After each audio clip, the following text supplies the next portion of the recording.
저희 준우 너무 잘하죠? 제 부서가 아니라서 얘기하는 게 아니라 너무 잘해서 이야기하는 겁니다. 준우는 저희 부서입니다. 네, 오늘 같이 이제 부활절에 함께 모여 이렇게 안양교회 모든 성도님들과 이렇게 모든 친구들과 함께 예배할 수 있음에 너무 감사하고 또 환영하고 축복합니다. 아까 앞서 위임 목사님께서 말씀하셨지만 오늘은 부활주일 세대 통합 예배입니다. 그래서 우리는요 오늘 어린아이와 같은 마음으로 함께 예배를 드렸으면 해요. 그래서 우리 이 시간 어린아이처럼 옆에 계신 성도님께 이렇게 한번 인사해 보도록 하겠습니다. 예수님 부활하셨대.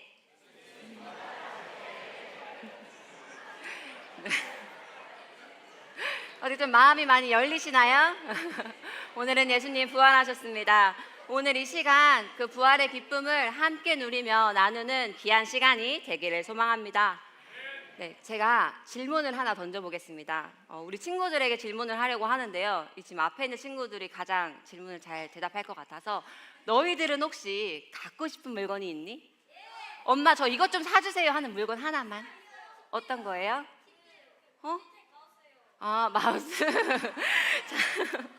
자, 우리 친구들한테는요 가장 갖고 싶은 물건이 있을 것 같아요. 그래서 제가 예배 전에 몇몇 친구한테 물어봤어요. 너는 엄마한테 사달라고 할 건데 어떤 게 가장 갖고 싶어? 라고 물었더니 어떤 아이가 이렇게 이야기하더라고요. 아이패드요. 초등학교 2학년이었어요. 그래서 그거 듣고 너무 깜짝 놀란 거예요. 아이패드 그럴 수 있지 하고, 또 어떤 친구는요 1학년이었는데 닌텐도요, 닌텐도 이러는 거예요. 그래서 닌텐도나 뭐 최근에 나온 핸드폰이나 갖고 싶을 수 있겠다라는 생각을 했어요. 그래서요 제가 여기서 드는 질문은 이 갖고 싶은 거를 나한테 가장 소중한 게 갑자기 나한테 이제 받게 됐어요. 그런데 옆에 있는 친구가 뭐 형이나 동생이 나 그거 주면 안 돼? 그러니까 아무 대가 없이 나 그거 가질래 라고 했을 때 줄 수 있을까요? 내가 정말 귀하게 얻었는데 줄 수 있을까요? 절대 안 주지, 그치? 대가 없이 줄 수가 없어요. 저도 위임 목사님께서 제 아이패드 지금 가장 비싼 여기서 아이패드를 달라고 하셨을 때 저는 못 드릴 것 같아요. 죄송한데. 자, 이렇게요 아무 대가 없이 우리는요 남에게 줄 수 없을 것 같아요. 그런데 오늘 말씀에서 하나님께서는요 아무 대가 없이 우리에게 주신 게 있어요. 그거는 바로 예수님을 우리에게 보내주셨어요. 예수님은 우리의 죄 때문에 또 우리를 구원하기 위해서요 십자가에 달리셨고요. 예수님께서는 살이 찢기고 또 피투성이로요 그 십자가의 길을 걸어가셨어요. 이렇게 예수님을 죽이려고 달려들었던 그 유대인들과 그 로마 군인들은요 예수님께요 저주를 퍼부었고요. 그리고 십자가에 달리신 그 예수님을 보면서 이렇게 생각했을 거예요. 우리가 승리했다 라고 생각을 했을 것 같아요. 그리고 그 예수님의 시체를요 돌 무덤에 저렇게 두고요 커다란 돌로 그 무덤을 막았어요. 왜냐하면요 아무도 저곳에 들어가지 못하게 막았던 거예요. 그리고 로마 군인들이 그곳을 지키고 있었죠. 오늘 말씀에서는요 병고침을 받고 예수님을 열심히 따른 한 여인이 등장합니다. 그 여인의 이름은 막달라 마리아예요. 누구라고요? 오늘은 세대통합 예배니까 제가 질문을 많이 하겠습니다. 막달라 마리아예요. 근데 이 막달라 마리아는요 원래 귀신이 들렸던 여자였어요. 그런데요 예수님을 만나고요 그 귀신으로부터 자유를 얻게 되고 그 뒤로 이제 예수님을 열심히 따랐죠. 예수님과 함께 하면서요 자신이 가진 것을 가지고요 묵묵히 예수님을 따랐어요. 그리고 도왔어요, 예수님의 사역을요. 그리고 예수님을 사랑했던 막달라 마리아는요 온 마음과 온 정성을 다해서요 예수님을 따라다녔던 거예요. 그런데 하지만 그 예수님이 어떻게 되셨나요? 바로 십자가에 못 박혀 죽으셨어요. 막달라 마리아는 예수님께서 십자가에 달려 죽으실 때까지요 그 앞을 지키면서 울고 있었어요. 예수님을 잃은 슬픔이 하루하루가 너무 힘들었던 것 같아요. 막달라 마리아는 그래서 안식일이 빨리 지나서 예수님의 죽음을 슬퍼했던 마리아가 이제 예수님을 찾아가고 싶었던 거예요. 그래서 안식 후 첫날 이제 예수님의 무덤 앞으로 찾아가죠. 왜냐하면 예수님의 시체에 그 향기 나는 그 기름을 바르기 위해서였어요. 그런데 무덤에 도착한 그 막달라 마리아는요 깜짝 놀랐어요. 왜 놀랐을까요, 친구들? 무덤 앞에 있던 그 커다란 돌이 옮겨진 거예요. 그리고 그 안을 봤을 때 예수님이 계셨을까요, 안 계셨을까요? 맞아요, 예수님이 안 계셨어요. 누가 예수님의 시신을 가져간 건 아닌가? 갑자기 막달라 마리아의 마음이 어려워지기 시작했어요. 그래서 막달라 마리아는 어떻게 했냐면요, 막 이제 성급하게 마을로 다시 내려가서 베드로와 요한과 그 제자들에게 이야기를 했어요. 아, 큰일 났어요, 큰일 났어요. 예수님의 무덤이 열렸어요. 예수님의 시신이 사라졌다니까요 라고 이야기를 했어요. 그러자 제자들은요, 그 이야기를 듣고, 에이, 그게 말이 돼요? 어떻게 된 일인지 우리도 빨리 가봅시다 하고 이 제자들은요, 무덤으로 열심히 달려갔어요. 베드로와 요한이 그 무덤 앞에 도착했을 때 베드로가 이제 무덤 안으로 들어가게 됩니다. 그런데 놀랍게도요, 정말 예수님이 계셨다고요, 안 계셨다고요? 좀 더 큰 목소리로 얘기해 볼까요? 예수님이 계셨다고요, 안 계셨다고요? 아, 맞아요. 예수님은 계시지 않았어요. 예수님이 계시지 않았던 거를 이제 알게 된 거죠. 근데 그곳에는 예수님의 시신을 쌌던 세마포와 수건만 놓아져 있었어요. 두 사람은요, 막달라 마리아가 한 말은 사실인 거는 알았어요. 그런데 예수님이 다시 살아나셨다라는 사실은 깨닫지 못했대요. 다시 살아난 걸 생각하지 못하고, 누가 예수님의 시신을 가져간 거야 라고 이제 생각을 한 거죠. 그리고 이제 제자들은 집으로 돌아가게 됩니다. 그리고 마리아는요, 그 무덤 앞을 지키면서요, 계속해서 눈물을 흘리고 있었어요. 그런데 갑자기 그 무덤 안에서 아무도 없었는데 인기척이 들리는 거예요. 분명 방금 전까지는 이 무덤 안에 아무도 없었는데 두 사람이 보이기 시작했던 거예요. 거기에는 흰 옷을 입은 두 천사가 있었어요. 그래서요, 두 천사가요, 마리아에게 이렇게 물어요. 왜 거기서 울고 있느냐라고 물었을 때 마리아는, 누군가 우리 주님을 가져갔어요. 어디에 모셨는지 모르겠어요 라고 말하는데, 갑자기 그 뒤에 누가 서 있는 걸 느끼게 되는 거예요. 바로 누구셨냐면요, 예수님이 그 뒤에 서 계셨던 거예요. 그래서 마리아에게 이렇게 묻습니다. 왜 울고 있느냐라고 물었어요. 그런데 마리아는요, 예수님이라고 생각하지 못하고요, 그냥 그 동산을 지키는 사람인 줄 알고, 혹시 당신이 예수님을 옮겨 놓으셨다면, 그렇다면 예수님을 어디에 모셨는지 저에게 이야기해 주세요 라고 말을 하는 거예요. 그러자 예수님이 다시 막달라 마리아에게 이야기합니다. 마리아야 라고 이야기합니다. 이 음성을 듣는 순간 마리아는 깜짝 놀랐습니다. 왜냐하면 이 음성은 예수님의 음성이었기 때문입니다. 그제서야 이 마리아는 예수님인 걸 알게 되었습니다. 그래서요, 예수님은요, 이렇게 말씀하십니다. 너는 이제 사람들에게 가서 내가 하나님께 올라갈 것이라고 전하여라 라고 이야기를 했어요. 그러자 마리아는요, 기뻐하며 이제 제자들이 있는 곳에 이제 갔죠. 그리고 거기 가서 큰 소리로 이야기합니다. 예수님이 부활하셨어요. 제가 예수님을 보았어요. 그리고 이제 하나님 아버지께로 올라가신대요 라고 이야기합니다. 마리아는요, 조금 전까지만 해도 슬픔에 잠겨 있었어요. 그런데 이제 이 마음 안에 기쁨이 가득해진 거예요. 왜냐하면 마리아는 제일 먼저 그 부활을 목격했고요, 그 다음에 부활의 증인이 되었기 때문이에요. 우리도 막달라 마리아처럼요, 이 부활의 증인으로 살아가야 합니다. 우리도 그 부활하신 예수님을 믿어야 하고요, 그리고 기쁜 마음으로 그 부활의 소식을 전해야 해요. 그렇게 우리 부활의 소식을 전하는 우리 모든 안양교회 그 하나님 나라의 어린이들이 되었으면 좋겠어요. 그러면 우리 친구들이 학교에 가서 뭐 어디에 가서 어떻게 내가 할 수 있을까라는 생각을 했을 때, 가장 먼저 첫 번째로는요, 내 주변에 예수님을 믿는 친구가 있을 수 있고요, 내 주변에 예수님을 믿지 않은 친구가 있을 수 있을 것 같아요. 그렇다면 예수님을 믿지 않은 친구에게, 가족에게 예수님이 죽음을 이기시고 살아나셨대 라는 그 부활을요, 소식을 전하는 우리 안양교회 친구들이 되었으면 좋겠어요. 그래서 우리 안양교회 모든 친구들을 통해서 이 안양교회가, 안양 전체가 예수님을 믿고 또 부활의 그 기쁜 소식을 누리는 우리 안양교회 전체가 또 되었으면 좋겠습니다. 그리고 둘째로는 예수님은 항상 친절과 사랑을 베푸셨어요. 우리도 예수님처럼 학교에 가서 또는 학원에 가서 혼자 있는 친구가 있다면 먼저 손 내밀어 줄 수 있는 친구가 되었으면 하고요, 또 다친 친구가 있다면, 아픈 친구가 있다면 먼저 도와줄 수 있는 그 예수님을 닮아가는 우리 안양교회 친구들이 되었으면 해요. 그러면 예수님을 믿지 않은 친구가 저 친구 예수님 믿는다더니 교회 다닌다고 하더니 좀 다르네 라고 생각할 거예요. 그리고 세 번째로는요, 매일매일 예수님께 친구처럼 이야기하듯 기도하는 친구들이 되었으면 좋겠어요. 예수님, 저도요 마리아처럼 용기 있게 예수님을 전하고 싶어요 라고 전할 수 있는 우리 용기 있는 우리 안양교회 모든 친구들이 되었으면 좋겠어요.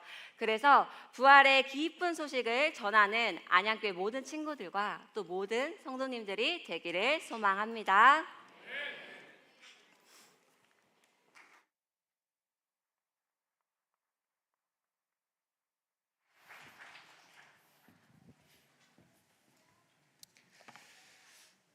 어떤 사람이 회사를 차렸어요. 회사가 너무 잘 됐는데 점점 회사를 키워 나갔어요. 처음에는 세를 들어서 회사 생활을 하다가 이제 자기 건물을 산 거죠. 그러면서 회사가 정말 잘 되는 것 같더니 회사가 그만 부도가 납니다. 회사가 부도가 나더니 나중에 이 건물에서 나가시오 하면서 빨간 딱지가 막 붙기 시작하는 거예요. 아, 이제 망했나 보다, 이제 끝났나 보다 생각하고 가만히 생각해 보니까 회사에 자기 책상에 사랑하는 가족 사진과 자기의 소중한 추억을 담겨놓은 어떤 수첩이 그냥 있는 것을 떠올리면서 다시 회사로 불이 나게 달려갑니다. 그리고 이 사진을 가져오고 그리고 수첩을 가져와야 되겠다, 그 생각을 가져와요. 하고 가요. 그런데 깜짝 놀랍니다. 회사가 사라진 거예요. 먼지만 휑하니 날리고 그 건물 자체가 그 사이에 포크레인이 와서 다 쓸어갔는지 그 건물 자체가 완전히 사라져버리는 그런 일이 발생하게 됩니다. 혹시 여러분의 인생 가운데 이와 같은 일들이 벌어진 적이 있습니까? 정말 내가 소중하고 내가 가장 아끼던 것이 있었는데 어느 날 갑자기 그 소중한 것을 잃어버리고 아끼던 것을 잃어버리는 그런 경우를 여러분이 당해보신 적이 있습니까? 조금 전에 우리 하나미 전사님을 통해서 주셨던 이 요한복음 20장의 막달라 마리아의 그 상황이 그런 처지가 아닌가, 그런 생각이 들어요. 그에게 예수님은 어떤 분이셨을까요? 자신의 몸을 치유하신 분이죠. 많은 사람들이 자신을 향해서 손가락질하고 가까이 오지 말라고 멀리하고 누구에게도 섞여 살 수 없었던 그런 여인이었는데 예수님을 만나고 나서 그 여인의 인생이 변화됩니다. 그전에는 전혀 아무도 알아보지 않는 그런 의미 없는 여자였는데 예수님을 만난 이후에 그의 인생이 바뀌고 의미 있는 삶, 목적이 있는 삶, 기쁨이 회복된 삶을 살아갑니다. 예수가 없으면 그의 인생은 아무것도 아닌 거죠. 그런데 예수님이 십자가에 달려서 돌아가셨어요. 그리고 그 예수님이 무덤을 찾아갔는데 무덤조차 예수님이 계시지 않습니다. 그러니 더 깊은 절망과 더 깊은 두려움에 빠지고 말았던 거죠. 막달라 마리아에게 임한 깊은 절망과 슬픔이 바로 이와 같은 것이었어요. 그런데 그 절망 속에 있는 그에게 예수님이 찾아오죠. 예수님이 찾아와서 그의 이름을 불러줍니다. 그 순간 그 속에 있던 두려움과 절망은 사라지고 평안과 기쁨이 찾아옵니다. 예수님의 죽음은 우리를 두렵게 하고 절망을 줄 수 있어요. 예수님은 나의 하나님이시고 구원자인데 나를 구원해야 할 예수님께서 자신도 구원하지 못하고 죽었다는 그 사실은 우리에게 불안과 두려움과 슬픔과 절망을 주기에 충분합니다. 우리가 교회를 다니는데 하는 일마다 안 된다고 한번 생각을 해보십시오. 계속해서 실패하고 가정에도 문제가 있고 많은 문제들이 전혀 해결되지 않는다고 한번 생각해 보세요. 우리 어린 친구들이 아마 이런 기도 해봤는지 모르겠어요. 하나님, 저 공부 잘하게 해주세요. 하나님, 엄마 아빠 좀 안 싸웠으면 좋겠어요. 안 싸우게 해주세요. 하나님, 저 키 크고 싶어요. 친구들과 싸우지 않고 재미있게 지내게 해주세요. 이와 같은 기도를 우리 어린 친구들이, 아니 우리가 어렸을 때 이와 같은 기도를 했는지 몰라요. 그런데요, 하나님이 내 기도를 들어주지 않습니다. 여전히 문제가 남아져 있어요. 그렇다면 마리아처럼 여전히 무덤 앞에서 절망하며 두려워하며 울고 있지 않을까, 그 생각이 듭니다. 하지만 여러분, 낙심하지 마십시오. 왜요? 예수님은 절망을 깨고 두려움을 뚫고 부활하셨습니다. 부활하신 예수님께서 우리의 모든 두려움을 평강으로 바꾸어 주셨고요, 우리의 모든 절망을 기쁨으로 바꾸어 주셨어요. 가정의 일, 학교의 일, 그리고 우리가 겪고 있는 세상의 모든 일들을 주님께서는 평강과 기쁨으로 바꾸어 주셨다는 거지요. 자, 그렇다면 우리가 부활하신 예수님을 만나야 합니다. 여러분, 어디서 우리가 예수님을 만날 수 있을까요?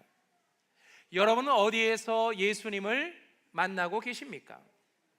놀라운 것은요, 내가 예수님을 찾아가서 예수님을 만나는 것이 아니라 예수님께서 먼저 나에게 찾아오셨다는 사실입니다. 절망 속에, 두려움 속에 빠진 마리아에게 부활하신 예수님께서 먼저 찾아오십니다.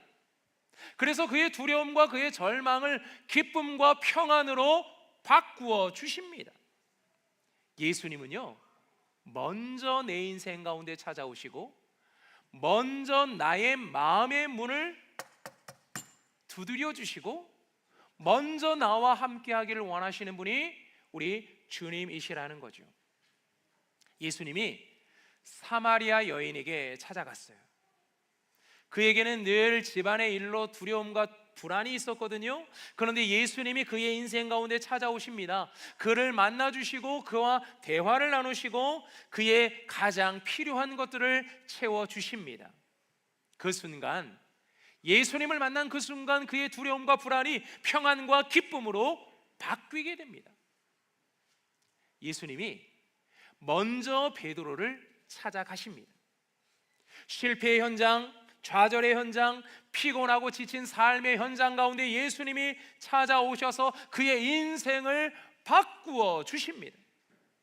그전에는 물고기 잡는 사람이었어요. 매일같이 바닷가에 나가서 배를 타고 그물을 깁고 그물을 던져서 물고기를 잡는 사람이었는데요, 예수님을 만나고 나서는 그의 인생이 바뀌게 됩니다. 이제는 물고기를 잡으러 가는 사람이 아니라 사람을 만나며 사람에게 복음을 전하는 사람이 되었어요.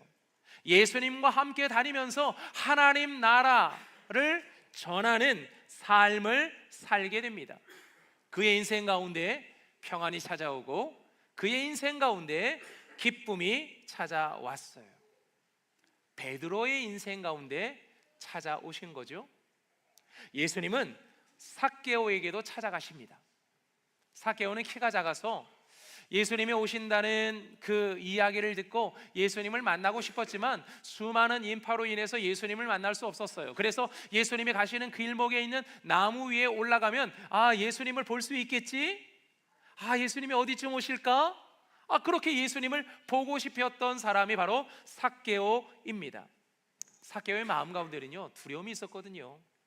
그의 직업 때문에, 사람들과의 관계 때문에 불안과 어려움들이 있었던 이 사람이 바로 삭개오였어요.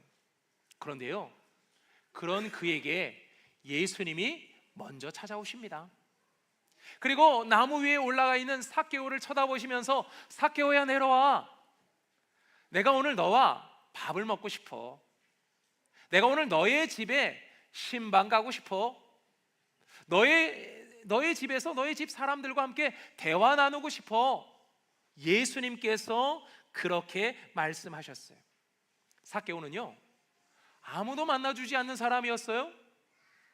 삭개오는 그냥 나라를 팔아먹은 사람, 매국노라는 취급을 받았던 사람이에요. 그런데 예수님이 그에게 찾아가시고 그와 만나서 식사를 하면서 그의 두려움과 절망이 평안과 기쁨으로 바뀌게 됩니다. 여러분, 예수님이 오늘 우리에게도 찾아오십니다. 부활하신 예수님이 찾아오십니다. 부활하신 예수님이 찾아오시면 우리에게 어떤 일들이 일어날까요? 우리 안에 있는 두려움, 우리 안에 있는 걱정, 우리 안에 있는 염려, 절망, 그 모든 것들이 다 물러갑니다. 왜요? 왜 그렇습니까? 주님이 마리아야, 그 이름을 불러주었을 때 마리아에게 있었던 두려움과 불안이 떠나갔잖아요. 왜 그렇게 된 건가요? 예수님의 부활의 능력 때문입니다. 부활의 능력은 죽음을 깨고 일어나는 능력이었어요. 예수님의 생명력은 무덤에 그를 가둘 수가 없었어요. 예수님이 그 모든 것들을 뚫고 나오는 부활의 능력이 있는 주님이었기 때문에요. 여러분의 인생 가운데 찾아오잖아요. 여러분의 인생 가운데 말씀하시잖아요. 그러면 여러분의 인생 가운데 여러분을 붙잡고 있는 모든 두려움과 절망과 좌절과 낙심과 모든 어두움이 떠나갑니다. 왜요? 예수님이 부활하셨기 때문이에요. 부활의 능력이 우리를 그렇게 만들어내신다는 거죠. 그러니 여러분, 찾아오시는 예수님을 맞아들이며 환영하십시오. 예수님이 나의 삶의 현장, 나의 가정에, 그리고 우리가 공부하고 있는 학교와 학원에, 그리고 일하는 우리의 일터에, 그리고 우리가 함께 모여서 예배하는 이 예배의 자리에 오늘 주님이 찾아오시는 거예요. 그리고 우리의 마음의 문을 두드리시는 거죠. 오늘 말씀을 통해서, 우리 한은미 전사님의 말씀을 통해서, 오늘 또 제가 여러분과 나누는 이 말씀을 통해서 마음의 문을 두드리시거든요. 그 두려움의 자리, 절망의 자리, 낙심의 자리, 그 모든 자리에서 우리를 두드리시는 주님의 음성을 듣고 문을 열고 주님을 환영하는 저와 여러분이 되기를 축복합니다. 기도하겠습니다. 하나님 아버지, 감사합니다. 오늘 우리가 함께 부활주일 예배로 함께 드립니다. 오늘 이 예배를 통해서 우리의 모든 두려움과 절망을 기쁨과 평안으로 바꿔주시는 주님을 우리가 만나길 소망하오니 함께하여 주시옵소서. 마리아가 부활하신 주님을 만납니다. 절망과 실패 가운데 있는 베드로에게 예수님이 찾아가십니다.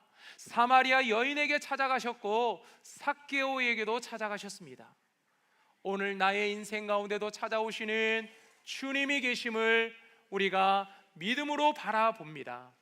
부활하신 예수님, 나를 찾아오시고 나를 만나 주시옵소서. 오늘 이 예배 가운데 우리 주님이 함께 하심에 감사 영광 올려드리며 예수님의 이름으로 기도드립니다. 아멘.